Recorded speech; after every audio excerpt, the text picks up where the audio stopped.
अपनी बात को मैं एक प्रसंग से प्रारंभ करूंगी। एक बार की बात है, एक चोर था, नामी चोर था। चोरों में भी अपना स्तर होता है। बड़े बड़े चोर होते हैं, गुंडे माफिया होते हैं, तो वो भी चोर बहुत नामी चोर था। कभी आज तक पकड़ा नहीं गया था। उस पर भी कृपा हुई। एक दिन छुपते छुपाते चोरी करके ही भाग रहा था। संयोग से रास्ते में एक जगह किसी महात्मा का सत्संग चल रहा था। छुपते छुपाते सत्संग की भीड़ में जाकर के बैठ गया। वो सत्संग भी समापन की ओर था, जैसे आज है। सभी भक्त संत के चरणों में प्रणाम करके बारी बारी से जा रहे थे। कुछ अपने शंकाएं रख रहे थे, शंकाओं का समाधान ले रहे थे। उस भक्त की भी बारी आई, उस चोर की भी बारी आई। वो भी जा करके चरणों में बैठ गया और संत को अपनी सच्चाई बता दी कि मैं चोर हूं, मेरे स्वभाव में ही चोर है, चोरी छूटती नहीं है, मुझ पर भी कृपा करिए, मुझे भी अपने शरण में ले लीजिए। संत भी कोई सिद्ध महात्मा रहा होगा।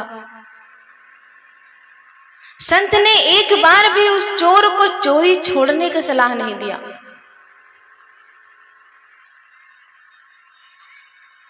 संत ने उसको पाप पुण्य का भय नहीं दिखाया। संत ने कहा, मेरी सिर्फ 4 बातों का ध्यान रखना, बाकी जो करना है करो। हर क्षण मेरी 4 बातों को अपनी गांठ बांध लो, सदैव हृदय में रखो, दिमाग में बैठा लो। कौन सी 4 बातें महाराज? पहली बात ये कि कभी किसी गरीब के घर चोरी मत करना। दूसरी बात ये कि कभी झूठ मत बोलना। तीसरी बात ध्यान रखना कि जिसका नमक खाना, कभी उसके घर चोरी मत करना। और चौथी बात, सदैव ध्यान रखना कि तुम्हारी चोरी का इल्जाम, तुम्हारे अपराध का इल्जाम कभी किसी और के सर ना आए। इन 4 बातों का ध्यान रखना, बाकी जो जैसे रह रहे हो कोई बात नहीं, कोई बंधन नहीं। कितने सिद्ध संत थे, एक बार भी स्वर्ग नर्क का भय नहीं दिखाया।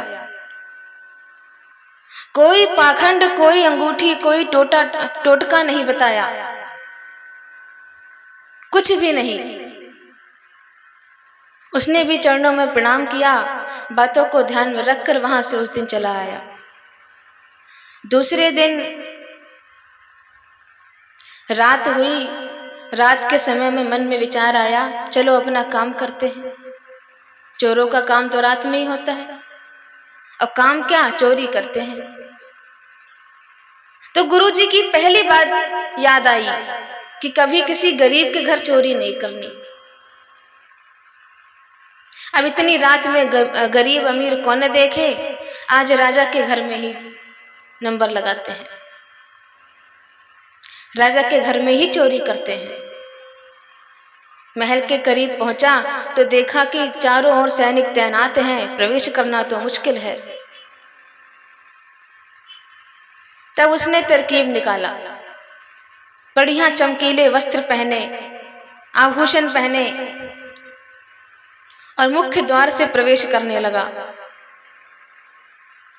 सैनिकों ने रोका, रुको, कहाँ जाते हो अंदर ऐसे, कौन हो तुम? चोर कहता है। चोर को दूसरी बात याद आती है गुरुजी की कि कभी झूठ नहीं बोलना है। उसने कहा, मैं चोर हूं। सैनिक सहम जाता है, इतने अच्छे वस्त्र पहने हैं, ऐसे आभूषण पहने हैं, स्वयं को चोर बताता है। अब चोर थोड़े खुद को चोर बोलेगा। ये क्रोध में है, ये चिढ़ गया है, मैंने इससे परिचय पूछ लिया है, लगता है महाराज को कोई खास आदमी है, इसे जाने दो अंदर। आराम से अंदर चला गया। अब जितना उसके वश में था कीमती सामान, जो जो उसके हाथ में आया समेटना चालू किया। समेटते समेटते थम गया, थक भी गया। और चोरी करते करते जब बोरी पूरी पोटली बांध ली तब उसको भूख लगी। रात में रसोई से गुजर रहा था, बढ़िया बढ़िया बढ़िया पकवान रखे थे, फल फूल सूखे मेवे, देखकर मुंह में पानी आ गया और खूब भोग लगाया रात में बैठकर। जब पूरा भरपेट खा लिया, अब बोरी के पास आया कि अब लेके निकलते हैं, अपना काम तो हो गया। तब गुरुजी की तीसरी बात याद आती है कि जिसका खाया है उसके घर चोरी मत करना। तो जितना सामान समेटा था वहीं छोड़ के वापस आ गया। सुबह हुई, महल की व्यवस्था कुछ बिगड़ी हुई थी। ध्यान दिया तो जगह जगह से सामान गायब था। ढूंढते ढूंढते राजा ही स्वयं बोरी के पास पहुंच गया तो पता चला सारा सामान तो बोरी में है। लेकिन ये बात तो है ना कि महल में कोई तो चोरी करने आया था, चोरी करने का प्रयास तो किया गया है। इतनी हिम्मत किसकी हुई कि महल में पहुंच भी गया, चोरी करने का प्रयास भी किया। चोरी तो हुई है। सैनिकों को आदेश दिया कि शहर में जितने भी चोर हैं सबको पकड़कर जेल में डाल दो।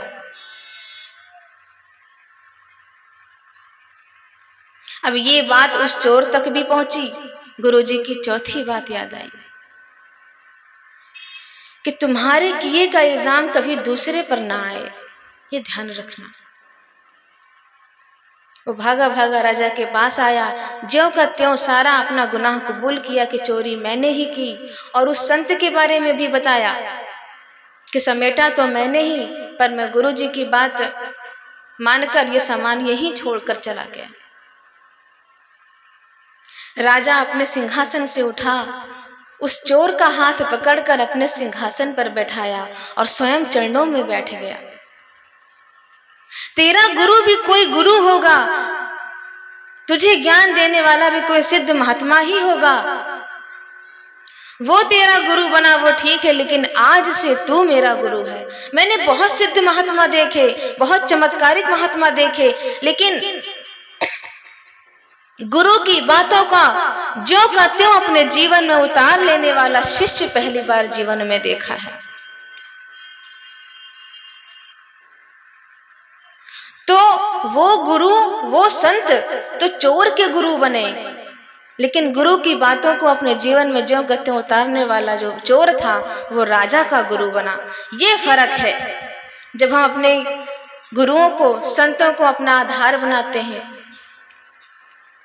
सदगुरु कबीर ने ऐसे ही नहीं कहा है कि पारस में और संत में बहुत अंतरो जान, वह लोहा कंचन करे गुरु कर ले आप समान।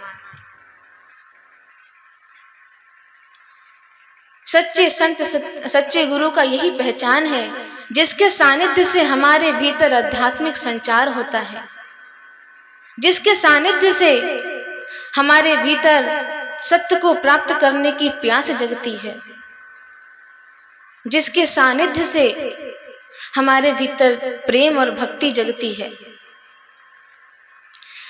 सच्चा शराबी वो नहीं जो शराब पीता है, सच्चा शराबी वो होता है जिसके साथ रहने वाले अच्छे से अच्छे भले भले आदमी भी दारू पीना शुरू कर दे। जुआड़ी वो नहीं जो खुद जुआ खेलता है, जिसके संगत में अच्छा भला आदमी भी जुआ खेलने लगे वो जुआड़ी होता है। इसी प्रकार सच्चा संत वो नहीं जो तिलक धारण करता है और लाल पीला सफेद कपड़े धारण करता है, जिसके सानिध्य से बुरे से बुरा आदमी भी भक्ति पथ पर चलने लगे, बुरे से बुरा आदमी भी प्रेम की भाषा बोलने लगे, वो सच्चा संत होता है। गुरु का अर्थ ही यही होता है जो अंधकार से प्रकाश की ओर ले जाए। अब अंधकार वो नहीं जो आंख बंद करने पर काला काला दिखाई देता है। अंधकार का अर्थ है हमारे संताप को जो दूर करे, हमारे दुर्बोध को सुबोध में बदल दे, हमारे रोग व्याधि को समाप्त कर दे, हमारे जीवन की बाधाओं को समाप्त कर दे, हमारे हृदय के ज्ञान के चक्षुओं को खोल दे।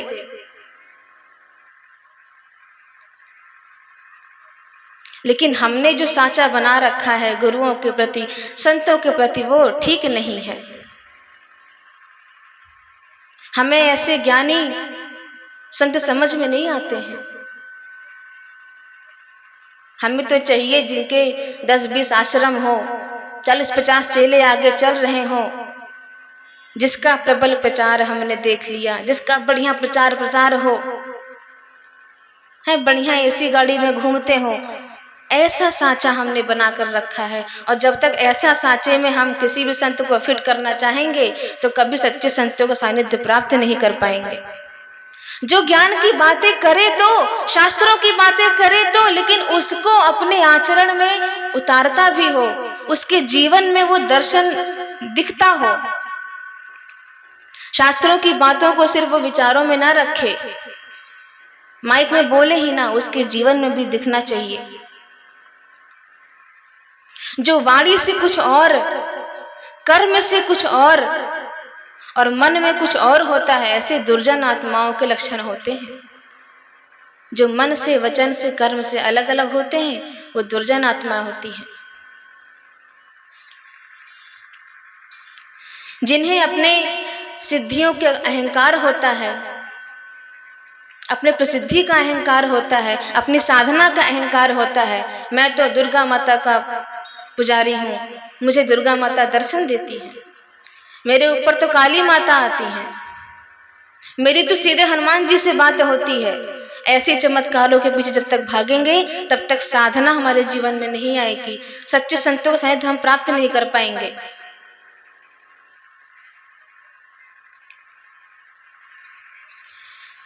तन को जोगी सब करे, मन को करे न कोय, और सहजे सब सिद्धि पाइए जो मन जोगी होए। बाहर से शरीर को रंग बिरंगे कपड़ों से सजा लेना, 3-4 किलो तिलक लगा लेना, या तो बाल बढ़ा लेना या तो पूरा मुंडन करवा लेना, ये लक्षण नहीं होते हैं। जो मन सा वाचा कर्मणा एक हो।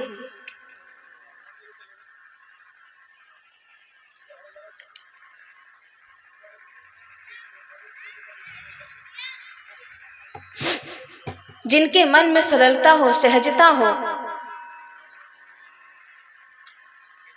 कितना भी कोई निंदा करे, कितना भी कोई सताए, कोई परेशान करे, सदैव सहज भाव में रहे, जिसके मन में निर्मलता है वही सच्चा संत है। मन को लेकर एक बहुत सुंदर सी पंक्ति है। मन से बड़ा बहरूपी ना कोई, पल पल रचता स्वांग निराले। माया ममता में उलझा रहे वो, पड़ जाए जो मन के पाले। मन के बहकावे में ना मन राह भुलाए, भ्रम में डाले। तू इस मन का दास न बन, इस मन को अपना दास बना ले। मन है शरीर के रथ का सारथी, रथ को चाहे जिधर ले जाए। इंद्रियां है इस रथ के घोड़े, घोड़ों को विषयों की ओर भगाए। आत्मा और शरीर के बीच में, आत्मा और शरीर के मध्य में, ये मन अपना खेल दिखाए।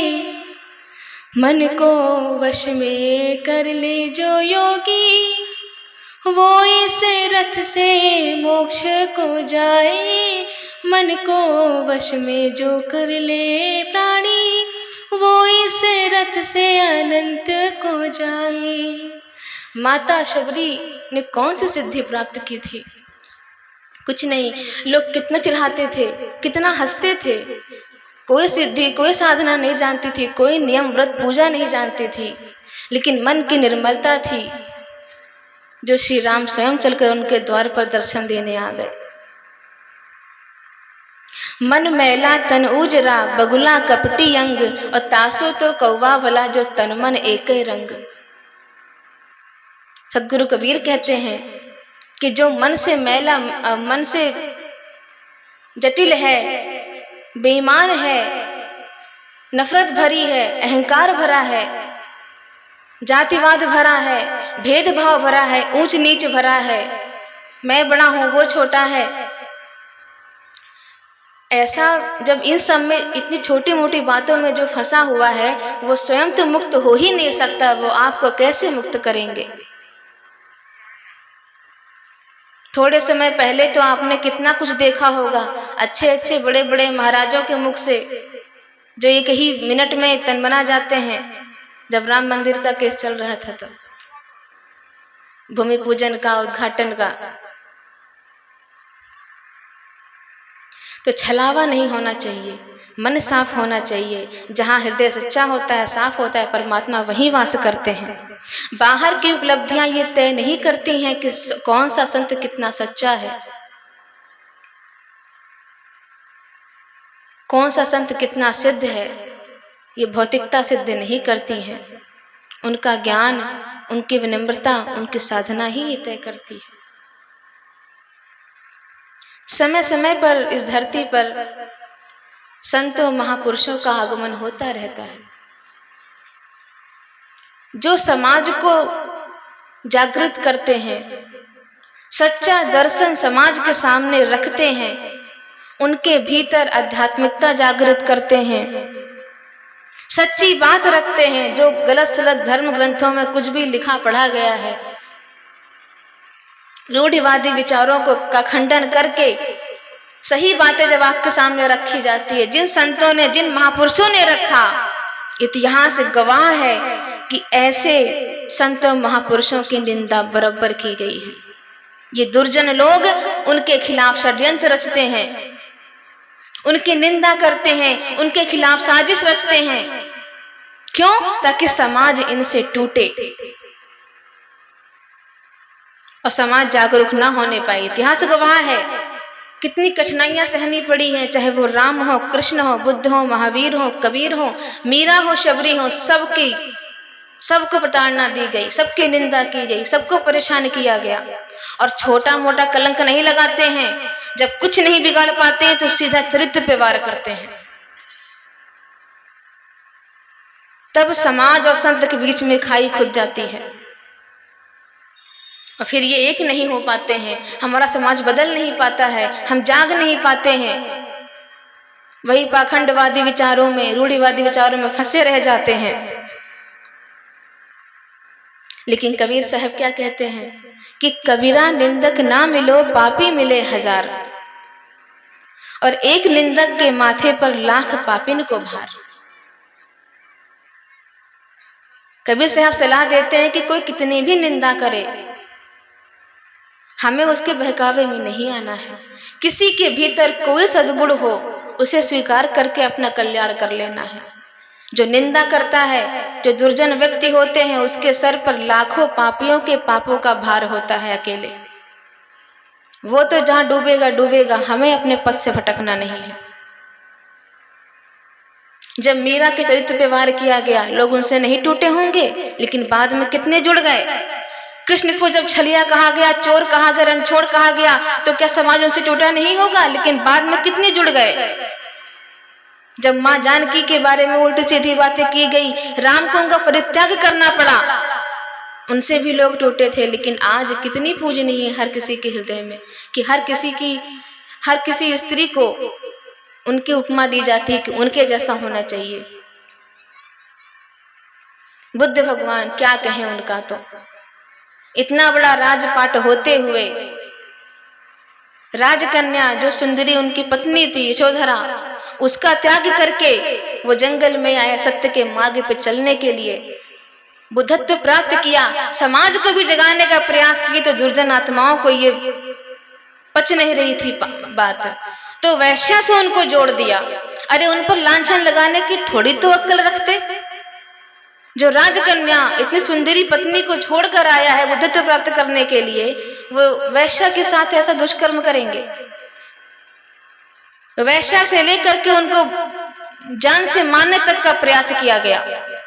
लेकिन क्या उन्होंने अपनी विनम्रता को छोड़ा, अपने भीतर की करुणा को छोड़ा, लोगों को जगाना छोड़ा? बिल्कुल नहीं। अपने रास्ते से वो एक पल के लिए भी नहीं हटे। कबीर साहब को प्रताड़ना नहीं दी गई, कितने डराया गया, कितने धमकाया गया, लोग गाली देते थे चलते थे रास्ते पर तो, लेकिन कबीर साहब माफ करते गए और हर किसी के हृदय में ज्ञान का प्रकाश भरते गए।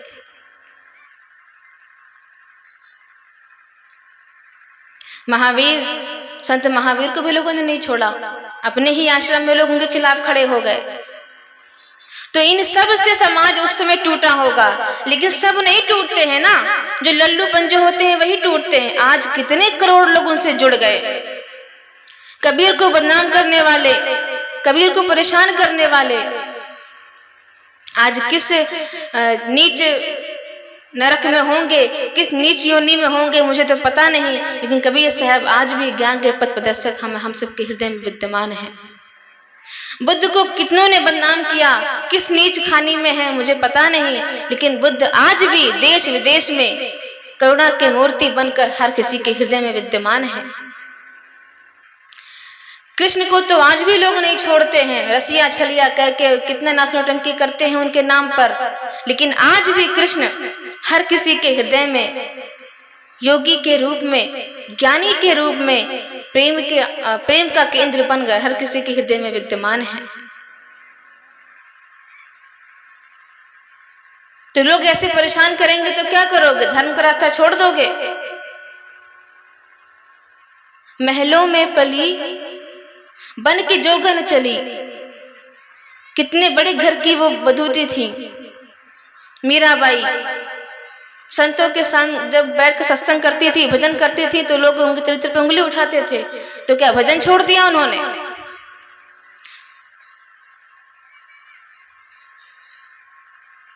नहीं, किसी के बहकावे में नहीं आना है, किसी की निंदा में नहीं जाना है। किसी की निंदा कोई करे तो बातों में उसके नहीं फंसना है।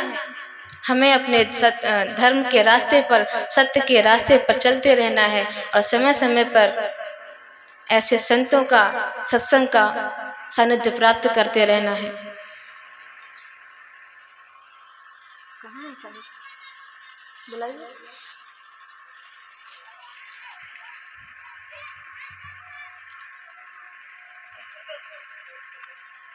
ये संतों का प्रेम नगर है, यहाँ संभल कर आना जी।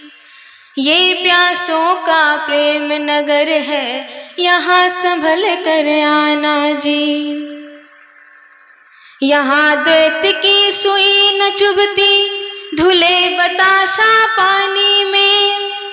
ताज पहन कर संत घूमते सतगुरु की राजधानी में। यहाँ नाव में नदियाँ डूबे, सागर दीप समाना जी। ये प्यासों का प्रेम नगर है, यहाँ संभल कर आना जी।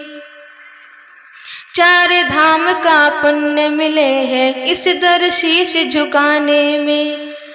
क्या है मजा वहाँ जीने में, जो मजा यहाँ मर जाने में। हाथ बांध कर मौत खड़ी है, चाहे खुद मर जाना जी। हाथ बांध कर मौत खड़ी है, चाहे खुद मर जाना जी। ये संतों का प्रेम नगर है, यहाँ संभल कर आना जी। और यहाँ पर ऐसा बरसे रंग, यहाँ पर जन्म जन्म तक मन भीगे। फागुन बिना चुनरिया भीगे, सावन बिना भवन भीगे।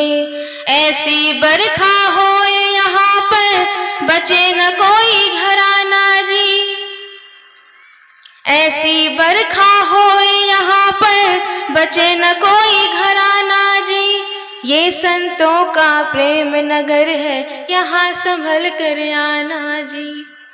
ये प्यासों का प्रेम नगर है, यहाँ संभल कर आना जी। यहाँ न झगड़ा जात पात का और न झंझट मजहब का।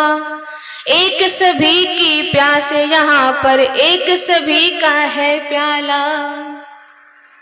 यहाँ प्रभु से मिलना है तो परदेश भी हटाना जी। यहाँ प्रभु से मिलना है तो परदेश भी हटाना जी। ये प्यासों का प्रेम नगर है, यहाँ संभल कर आना जी। ये संतों का प्रेम नगर है, यहाँ संभल कर आना जी। इसी के साथ मैं अपनी वाणी को विराम देती हूँ और आप सभी को बहुत बहुत शुभकामनाएं। ऐसे ही आप सभी संतों का सानिध्य लेते रहें और अपने जीवन में बुढ़ापे का इंतजार ना करें। जब कोरोना काल था तो ये सिद्ध हो गया कि उम्र का तगाजा नहीं होता। 28 साल का युवा भी, 55 साल का व्यक्ति भी, 10 साल का बच्चा भी, सब एक साथ जल रहे हैं शमशान में। तो जो बुढ़ापे का इंतजार करते हैं ना, वो सीख लें कम से कम कोरोना काल से कि कब किसका बुलावा आ जाए। जब कान सुन न पाए, पैर चल न पाए, हाथ कुछ दान दे न पाए, तब आप धर्म के रास्ते पर चलने का सोचते हो। भजन कर मस्त जवानी में बुढ़ापा किसने देखा है। कान से बहरे हो जाओगे, भजन भी सुन नहीं पाओगे। कान से बहरे हो जाओगे, सत्संग भी सुन नहीं पाओगे।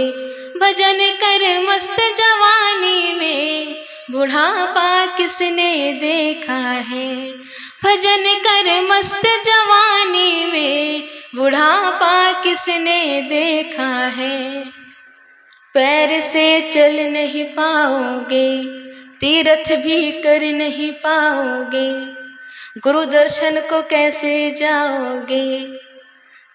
तीर्थ कर मस्त जवानी में बुढ़ापा किसने देखा है। भजन कर मस्त जवानी में बुढ़ापा किसने देखा है। कल मैंने ये बात कही थी ना कि राजा ने क्या कहा, मैं महलों में रहता तो हूँ पर मेरे भीतर महल नहीं रहता। हम संसार में रहते तो हैं, इस ऐश्वर्य में जीते तो हैं, दास दासियां तो हैं, रानियां तो हैं, लेकिन ये सब मेरे भीतर मेरे मन में नहीं है। जब मेरे पास है, मेरे नहीं है। कुछ किया होगा इतना अच्छा कि मिल गया है, संयोग से मिल गया है, उसको निभा रहा हूँ। किसी भी पल छूट सकता है, इसके लिए तैयार हूँ। प्रति पल में मौत की आहट सुनता हूँ, इसीलिए मेरे मन में कोई विकार नहीं आता है। अगर घर में रहते रहते आपकी धीरे धीरे आसक्ति छूट जाए और ऐसा ही भाव मन में आ जाए तो घर छोड़कर आश्रम में जाकर रहने की आवश्यकता नहीं पड़ेगी। सब घर ही छोड़ दोगे तो फिर घर पे कौन रहेगा। तो घर में ही रहकर मन को निर्मल, परिवार में सबसे प्रेम से रहना, समाज में कभी भी किसी की भी कोई जरूरत हो, जितना हो सके किसी के काम आना, माता पिता गुरु की सेवा करना, यही सब मानवता की पहचान है, धार्मिकता की पहचान है, एक वैष्णव होने का पहचान है। अंतिम सत्र में अब इतना ही बोलूंगी।